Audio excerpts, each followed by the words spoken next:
Stone Cold Mafia guys. Women were just meat popsicles.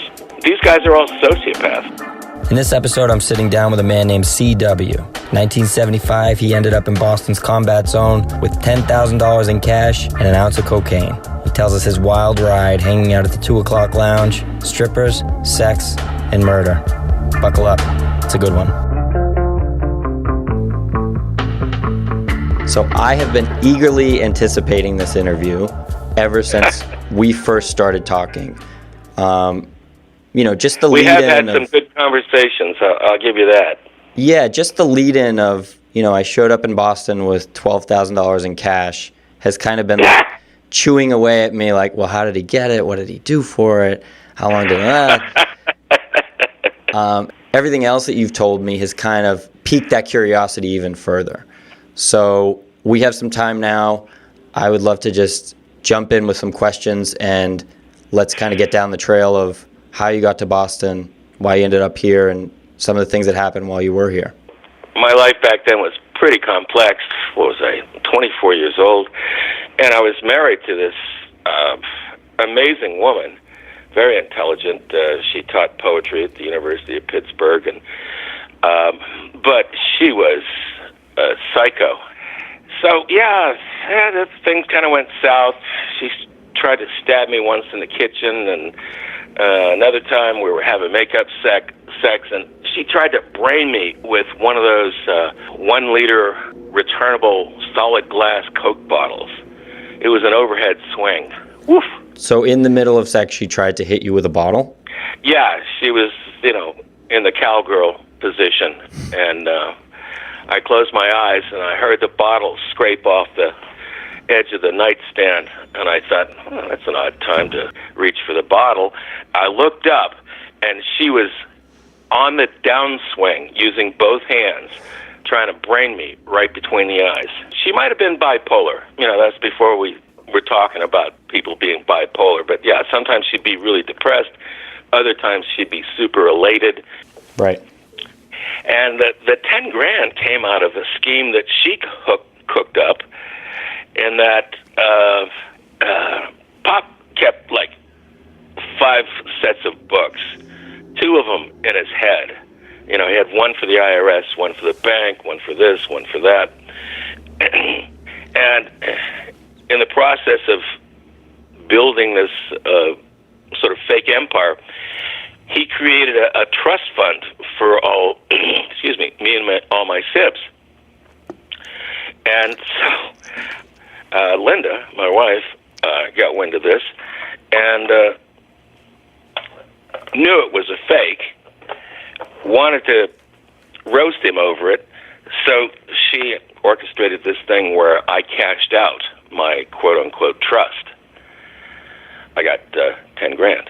And then I also had a nice Volkswagen Beetle, which I drove to Boston and sold there for $2,000. So when I went into the combat zone, that's where the $12,000 came from. Wait, so you were able to cash out the trust? Well, it didn't really exist. He wrote a check for $10,000. Oh, so you cashed the check for $10,000. Oh, yeah. But there was no money in the account to cover it. Oh, no. He covered the check. It's just the fact that I had a trust fund was fictional. He had that money invested in something else in his business. Gotcha. After the second time she tried to brain me, and I could see things were going south. And you had some cash, so you said, okay, this is my chance. I'm going to make a break for it. Yeah. So okay. It was one of those moments. I knew if I'd stayed with her for like another 6 months that I would be just as nutty and crazy as she was, and that, I would be just lost. And it's funny, the next day she came to me and she had tears in her eyes, and she said, "C.W., I know you're going to leave me, and I just want you to know that 6 months after you leave me, you die." And I said, "Oh, honey, no, we can work this out." Did she say if you stay, you'll live longer than 6 months, or? Yeah, that was kind of an open-ended thing because, obviously she already tried to kill me twice, so Yeah. things weren't looking real good at home either. Do you know what ended up yeah. happening to her? What happened to Linda? Oh, yeah. She continued teaching at University of Pittsburgh, poetry. And a few years later, she came down with MS. Oh, wow. Yeah. And I talked to her, about 8 years later. I was walking down the street in Shadyside, which is a fashionable shopping area in Pittsburgh. Mm-hmm. And I looked in a store window, and I saw Linda and her mother buying shoes. And she came out, she met me and my girlfriend, and, it was nice. And then I called her subsequent to that, and she told me that she'd been diagnosed with MS. And then in 2000, I returned to Pittsburgh, and I was sitting in a Max and Irma restaurant in Pittsburgh, and I saw her coming out, and she had on these big, heavy, thick Coco Chanel sunglasses with a wide thing on the side, and she had an aid and a walker, and she had these weird-looking boots on her feet, and she could only shuffle along, and she might have been blind. I'm not sure, but yeah, she didn't. She didn't fare too well. Well, you made a good choice to get away from her. It sounds. Between trying to kill you and the MS, she was sinking ship. If the MS had come along, it would have been tougher to leave. You don't leave your wife. That's right true. After she's been diagnosed with MS. But anyway, long before that, after she tried to kill me and she told me I was going to die in 6 months, I kind of weighed my options. And one night I went out for a carton of Marlboros and a six-pack of Coca-Cola because we were staying up all night analyzing my life in this crazy thing. And while I was out, I figured, CW, you just can't go back. You just can't. So I left some cigarettes and some Coca-Cola at the door, got back in my VW Beetle, went over to this other place that was like my apartment. It was just, like separate living things in quarter when things got too sketchy. And I planned it out that night. First thing in the morning, I went to the bank. I cashed out the account for $10,000, drove to Boston, sold the car, and I had my $12,000 to begin my last hurrah, the last 6 months of my life. And you really believe that in 6 months you would probably be dead? I didn't know how it was going to happen, but yeah, she had me that strung out. And also, the other stuff that had happened previous in her life and happened while I was with her, that she had this kind of prescient sense of something impending that was going to happen. And invariably, it happened. It was just spooky and eerie. So when she came to me about, me being dead in 6 months, obviously she was trying to manipulate me, but there was so much background to that statement that I made a serious consideration. Would I rather stay with her and perhaps live, or would I rather, go out and have a last hurrah and be dead in 6 months? I chose the latter. So you get to Boston, you check in to a room at the Ritz-Carlton. Okay. So you were just going to spend your way through this cash. There was no hesitation. I was going to live well. Okay. Yeah. I wasn't really flamboyant with the money. I got a suite at the Ritz-Carlton because, you got to have a nice address and you got to have a nice place to live, right?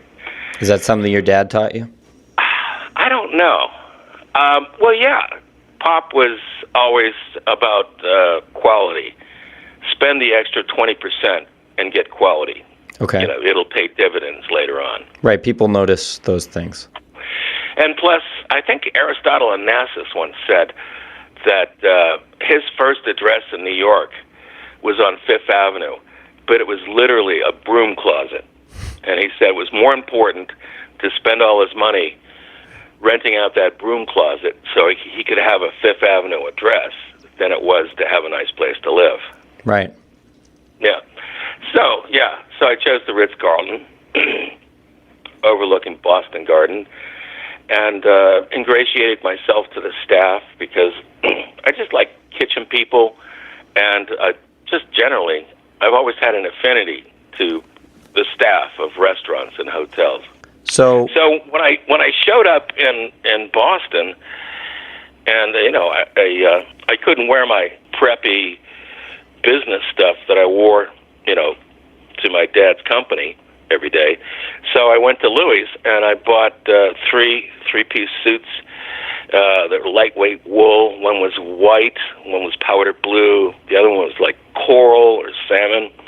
I mean, they were outrageous. And I bought these Swiss loafers, Bally, and they were gorgeous shoes. And then I had kind of like a preppy haircut. So I was kind of an odd-looking fellow with these, kind of snazzy disco clothes. And, And what did you want someone, if they looked at you, what would be the ideal image that you would want them to see? You want them to look at you and say, hey, that guy is a good time, that guy is rich, that guy is... What was the ideal image that you wanted to portray? My ideal was they would take 1 minute look at me and they'd go, what the hell is that guy's story? Kind of like me. What I'm asking you about it. it. One thing, but he's dressed like another, and he's behaving like a third thing, and he's got a backstory that he might be a jewel thief or something. He just made a big score. He's got all this cash. He's got an ounce of cocaine. I don't know where that came from. Where did that come from? CW's story. Yeah, that's what I wanted them to think. So where'd you get the ounce of coke? Off. Oh, where did I get the cocaine? Yeah. I had some friends. Did you get it in Boston or before? When I lived in Boston, yeah. Okay. And I went to my old buddy Barry, and I had done some. I had known him when I lived in Boston. He dabbled in dealing marijuana and coke and things like that. So I went to Barry, and Barry's one of those, like Mr. Fix-It guys. How much did it cost for an ounce of cocaine? Yeah, I was just thinking. I think it was $1,700, and it was really nice stuff. You got a nice price when you bought it by the ounce. Yeah. So that's. Were you big into cocaine before you got back to Boston, or was it kind of like, hey, this is the last ride, I'm going to turn things up a notch? I think it was the first time I ever did cocaine. Oh, wow. You bought an ounce to do the first time? Yeah, let's do this right. So this is what I mean. You're chasing something. Like you have some vision or identity in your mind of there's a lifestyle out there that I'm not living that I want to be part of. Right. Yeah, I think, growing up in the suburbs, really nice house, went to boarding schools, all that stuff. I always handled problems, by coming up with eccentric solutions. Eccentric meaning like outside the box solutions. And I attribute that to my being dyslexic and having profound right-left confusion. And they didn't diagnose this until I was in my 20s. When you would use your abstract problem solving, did it usually work out better or worse for you? Oh, always better. Okay. The straight ahead, straight arrow solutions never worked for me. And I taught myself how to read. It took me a long time, but eventually I did it. And I didn't do it by standard methods. And so oftentimes in life, I found myself approaching a problem with an eccentric mindset. Eccentric being, I got to fix this outside the box because the normal solutions that everybody else is using aren't going to work for me. So I approached things that way. And I guess, it just became ingrained. And at the age of 24, thought I was going to die. I was trying to have a lifetime of experiences in 6 months. Got it. And, eccentric solutions. Let's buy an ounce of cocaine. And anything that you had been watching, were there movies? Was it something that you had read where it was like this life of, designer suits, cocaine, and sort of strip clubs was where it was at? Well, like many Americans, we're attracted to the romantic appeal of outlaws.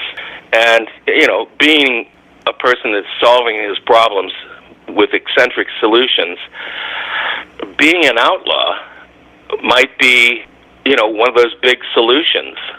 So I was dabbling with that, being an outlaw. But I mean, was there I didn't break any laws or anything. I just made people believe that I already was an outlaw. I looked like one, I walked around like one, and I had a nebulous past, just like an outlaw would have, right? Yeah. No, I mean, were there any movies or anything that was kind of leading you to see that as something to aim for, or something that was cool? Like a Saturday Night Fever or something. The idea doesn't just come from nowhere, so there has to be some things that are getting into your head, making you think, hey, this is... Yeah, probably an amalgam of things. I saw Saturday Night Fever. I bought clothes like that, disco clothes, but not really into the dance thing, and I wasn't overwhelmed or awestruck by the movie. I don't know if the Godfather movies had been out yet, but I saw Friends of Eddie Coyle, Robert Mitchum, which didn't depict mob life in a good way. It was kind of gritty, and oh boy, these guys are just totally unprincipled. But that's the way those guys actually are, totally unprincipled. Right, and you actually had the same driver as Robert Mitchum, yeah? Yeah. I just lucked out on that course. I ordered up a car. I met the driver. The driver was really cool. He kind of reminded me of Robert Mitchum. And he told me that, during the filming of Friends of Eddie Coyle, he drove for Robert Mitchum. And he also knew all about the underworld and, shady areas of Boston. So, that was a perfect match for me. I love that guy. So I made sure he's well tipped and taken care of, and he was very honorable too. I remember one night I took the girls, 4 or 5 girls, out to breakfast, Chinese food, at 3 o'clock in the morning. And during breakfast, I realized that I didn't have anywhere near enough money to cover the tab. So I called the waiter over and sent for my driver. Driver came in. I said, listen, I need some cash. Go to the front desk or the concierge at the Ritz-Carlton. Tell them that CW needs $1,000, or that CW needs that envelope. And he went, came back 20 minutes later with an envelope with 10 $100 bills in it. That's how solid that guy was. Wow. So he was a real facilitator for you. Yeah. Okay, so I just want to go to, you've checked in, you drive, you tell him you want to go somewhere fun, have a good time. He takes you to the 2 o'clock lounge. Are you nervous before you get there? Are you excited? Are you... Oh, I'm excited. Okay, and you can't wait to get the party started. Right. And I know my driver's solid, that this isn't some clip joint or, outrageously, clip joint. And that this is just like he says it's going to be. It's a high-end joint. Okay. And had you I already was ready. Tried some of the cocaine at this point? Like, were you high when you showed up, or was that kind of something you had on the side to grease the wheels of? Yeah, I might have had a couple bumps or something back in the suite. And does that make you feel kind of fearless? So I've never actually taken cocaine. Yeah. But does it kind of just give you like a confidence and an energy? What's the... It really didn't have a powerful effect on me. I was kind of disappointed. I read about Sherlock Holmes being addicted to cocaine and all that stuff, and I thought it was going to be just a mind-blowing experience. And it really wasn't. I mean, it was good coke, and it numbed me out, and it kind of energized me for a couple hours. I just did it mainly just to have people see me doing it. Right. And also, I'd carry around a little bit, and as sort of a tip for my bartender, I'd slip in my little vial with cocaine in it, with a little spoon attached on the chain, that thing. Yeah. And, he'd go off to the John and do a few bumps, come back, and give it back to me. It was a way of ingratiating myself to people, and also backing up my nebulous legend, backstory, that I was, in fact, some kind of successful criminal. Okay, so you were kind of putting that out there, that you were in that world. Right. And what was the end game there? Was it just to get the attention and get those people kind of curious about you? Were you actually trying to maybe break into that element a little bit? Yeah. I didn't want to hurt anybody. I didn't want to steal from people. I really didn't want to commit any crimes. I just wanted to be in the life. Okay. And experience it. Once again, maybe being an outlaw and being around outlaws was going to enrich my life. That's what I was thinking. I get that. So you get to the club, you walk in. That was the whole experience. In front of the 2 o'clock lounge, the sidewalk is like 12 feet wide. So my limo pulls up. They have bouncers outside, just being kind of intimidating. So I step out of this limo, I think it was Lincoln Continental, and walk towards the door. This huge guy opens up the door. I walk into a foyer. As soon as the outside door closes, the foyer is pitch black. I mean, you can't see your hand in front of your face. And there are 2 more guys in that little tiny foyer with me. I can sense them. One of them spoke to me, and then they open up the interior door, and the club is almost pitch black, except for the lights for the stage, and there's a few lights way back in the back of the room on the band, and there's this 2 totally naked, gorgeous women strutting up and down the stage, and there's this horseshoe bar. It's got to be, the stage was about 100 feet, so the bar, goes around that, and I go, wow, this is a nice scene. And the girls that were in the club, is it a combination of girls that are dancing and then a few girls that are kind of walking around in the crowd as waitresses? And no waitresses, all male bartenders. Really? Okay. And all the drinks were at the bar. There were no side tables. There was another room that was a little bit quieter that had a different kind of really seedy vibe to it. I'd never spent much time in that room. But, the girls would, after they were on stage, they were required to circulate and socialize. They'd get guys to buy them drinks, et cetera, et cetera. So you sit down, and did any girls come over to you? It was kind of a blur, because it was sort of dark, and they're half naked when they're socializing, and then there's totally naked women dancing on stage, and I'm drinking and going into the men's room and having a bump, coming back. Was it a big turn on for you, being in there, seeing women naked, having them walk around to the tables? Had you been in strip clubs before? No, I don't think I had. So this was a pretty exciting new thing. It was a rush. Yeah, and the costumes and these women had super makeup and they were trying to be charming and it was exciting. Did you think you were going to get laid the first night you went there? Did you want to get laid the first night you went there? Well, I was 24 years old. I think when you're 24, there's right. You want to get laid every day, no matter what. 20 minutes that goes by that you don't want to be having sex. But that wasn't paramount in my mind. Right. This was sort of for you. It sounds like entering that scene, and this was your first step into that world. Yeah, that was the big turn on for me. That I was coming into this scene, and I was doing well. Whether or not I was going to get laid or any of that stuff, I didn't really care. I just wanted to be part of this scene. Okay, that makes sense. So now, next day, following days, are you going there daily? How often are you going to the club? Every night. Every night. And how long does it take before you're kind of seen as a regular? Probably 2 days. Okay. And because you'd been spending, you'd been throwing a little bit of coke around. Yeah. And, like I said, I'm gregarious. So when the girls came up to me, I didn't hit on them.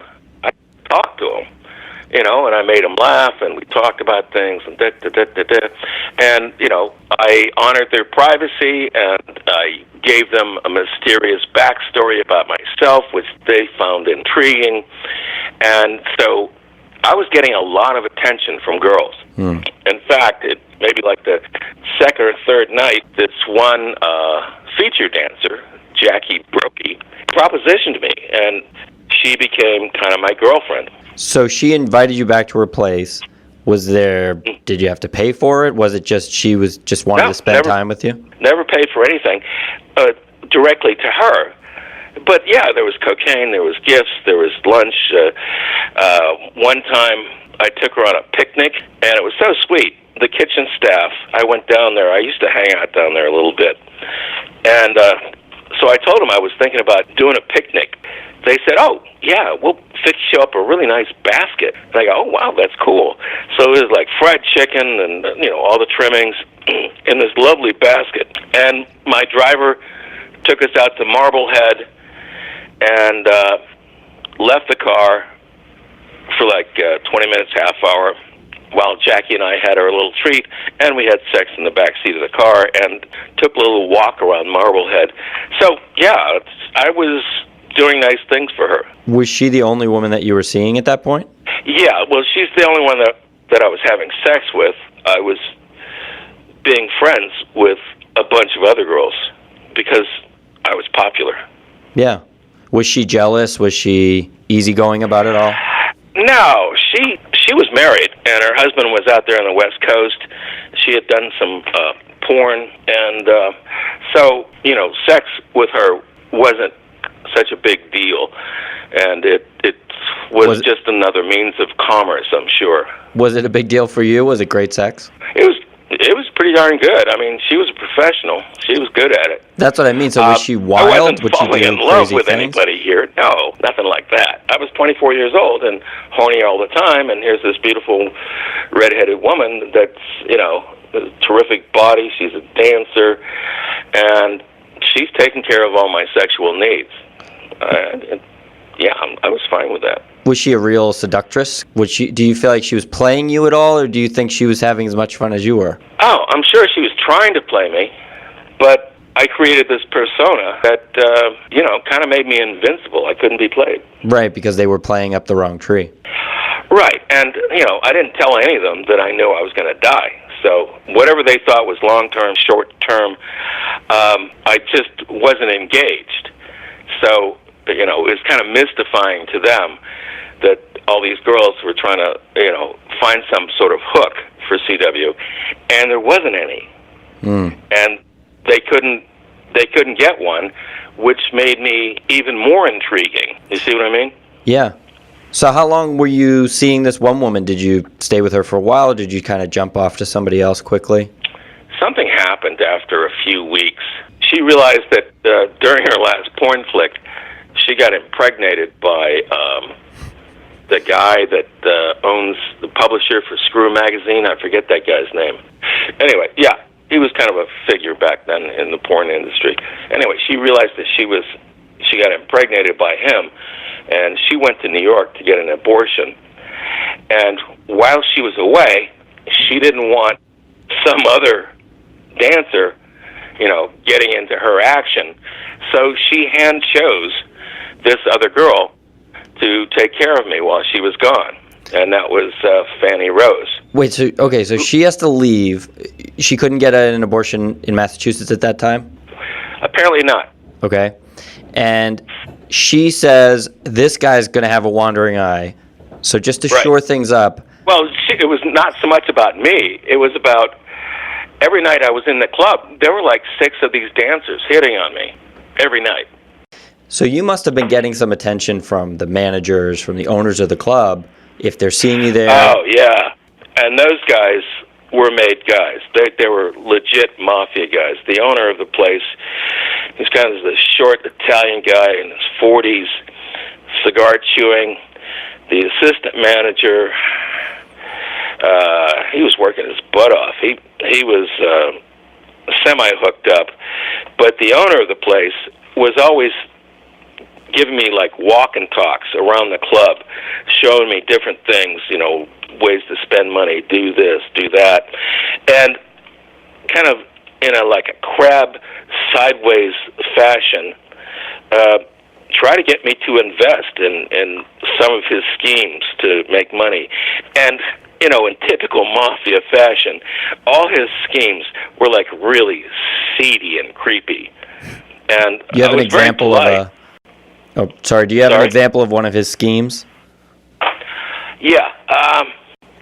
One night during a walk and talk, he took me outside on the sidewalk and into an adjoining building. And inside, it was still under construction, but it was almost finished. And it was totally these little booths with like a table and maybe a platform, maybe for a cot or something. And he walked through it, he said, what we're going to have is girls. They're going to take a camera, and they're going to take him into one of these booths, and they're going to take naughty pictures of them. CW, that's going to be a real moneymaker, don't you think? You want to try it?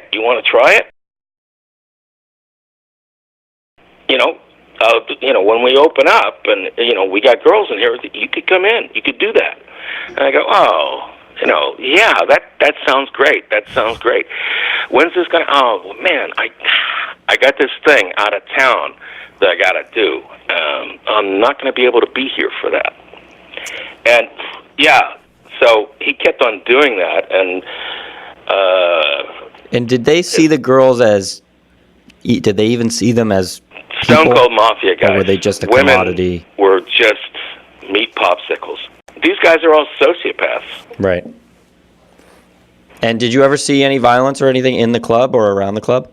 Oh, hell no. The 2 o'clock had the biggest, scariest looking bouncers around. Nobody so much as raised their voice in that club to a girl or a bartender or whatever. No, nothing. So you had talked to me and you sent me some photos of a woman, Lorraine Gale. Yeah, so the owner, he had failed in these other ventures of trying to get me to, spend money or invest with him or something.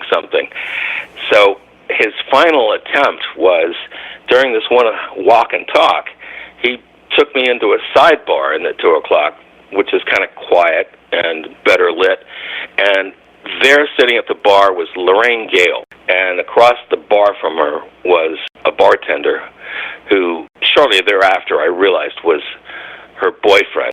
The owner brings me up to the bar, and he's introducing around, and he says, Lorraine, this is my friend CW. Take good care of this guy. Without saying anything further than that, it meant, this is the CW getting the full treatment, and right. Lorraine is going to do it. And Lorraine was pretty hot. The photos that you sent me. She was the feature act in the club with her Jean Harlow thing, and she was freaking gorgeous. Perfect tits. And yes, 100%. Those boobies were 100% real.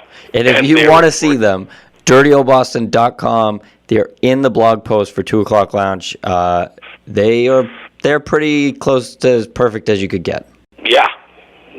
And the alabaster skin, and on stage she looked like she was 5'10". In person, I think she was more like 5'5" or something.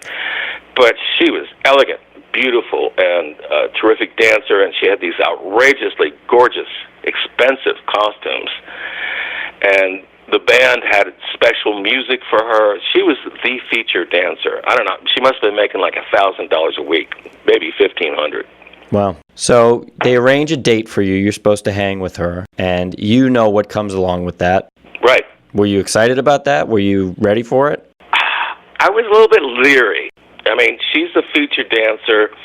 The other girls didn't associate with her, and nobody ever said a negative word about her. Everybody raved about her act, and et cetera, et cetera. But all the other girls were kind of standoffish about her. There was something a little off. And I'm intuitive, and I picked up on that. Plus, the intro from the owner, this guy's trying to scam me for like weeks now. And I'm a little bit scared because I keep turning him down, and these mafia guys don't like to be put off or shoved aside.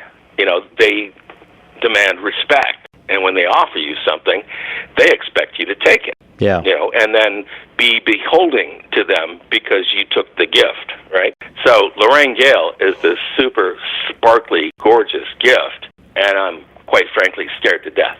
Because if you take it, you're in his pocket, and if you refuse it, then it could be seen as a slight. Oh, a huge slight.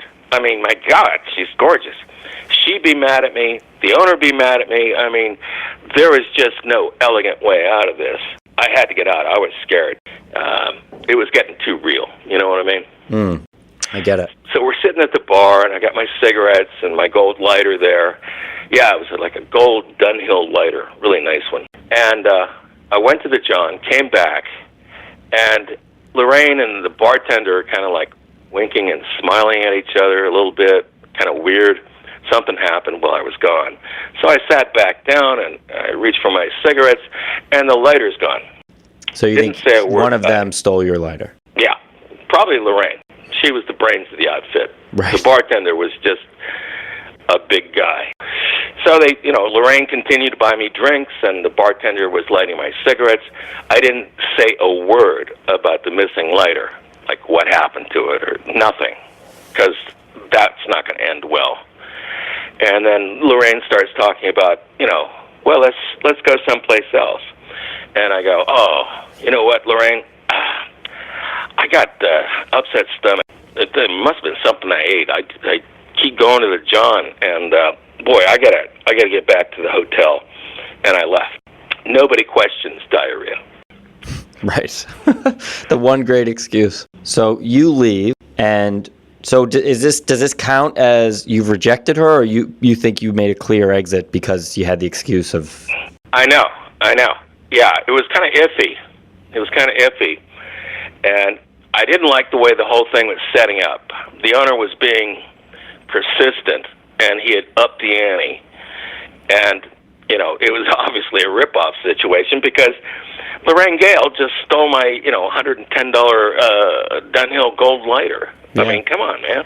So you leave, and then... And then the next day, I'm thinking, well, this is getting too real with this dynamic here at the 2 o'clock.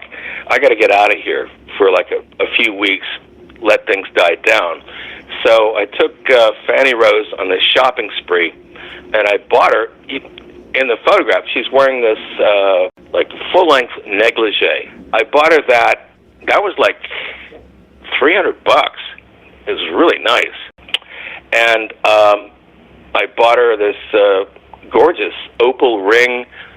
Let's go to Jamaica for a while. Let's go to Montego Bay. And I bought 2 first-class tickets. 4 days later, we were flying to Montego Bay. Because you wanted to get out of Dodge, let the heat die down a little bit, take some focus off of yourself. And a good thing I did. It's like my intuition was so spot on. When Fanny Rose and I arrived in our bungalow in Montego Bay, the phone rang. And it was one of the girls calling Fanny from Boston. I don't know how they got the number, where we were. I had no idea. But anyway, the word was that Lorraine Gale was attacked in an alley outside the club, and she was bludgeoned with like a heavy pipe. She was with her bartender boyfriend. He was bludgeoned as well. The husband was arrested. The boyfriend survived. Lorraine remained in a coma for a week or so, and then she died. Wow. Yeah. And they got the boyfriend, or the husband, that night. He was arrested almost immediately. So it was just jealous rage. He showed up and beat her to a pulp. And the guy she was with. Wow. That could have been me. That could have been you. That could have been your 6 months. Yes. Bingo. Right. So how paranoid does this make you? Does this make you feel like I'm never going back to the combat zone again, or? A little bit. By then, I had friendships and relationships, you know, sort of off campus out of the club with various people. So I didn't really have to go to the club to be in the life. I was already connected. And, yeah, I think after that I started spending more time in New York with Jimmy Ruggiero. And we did some heroin deals and some coke deals together. And what kind of money could you make on a drug deal? I don't know. I never really did a successful drug deal. I had investors that, bought stuff for me that I transported, and then I fronted out to other people to sell, and this, that, and the other thing with my expenses, and paying off the sales force. My investors usually got nothing. Right. So, yeah, it was just, and then I fronted $4,200 to Jimmy Ruggiero for a big coke deal, and I'm guessing it didn't come back. It didn't come back, and apparently Jimmy shot it up his arm. Yeah. Drug deals and kidnappings sound like right up the alley of Old Dirty Boston. Well, it's been a pleasure. Thank you, Jason. Thank you, CW. I appreciate it.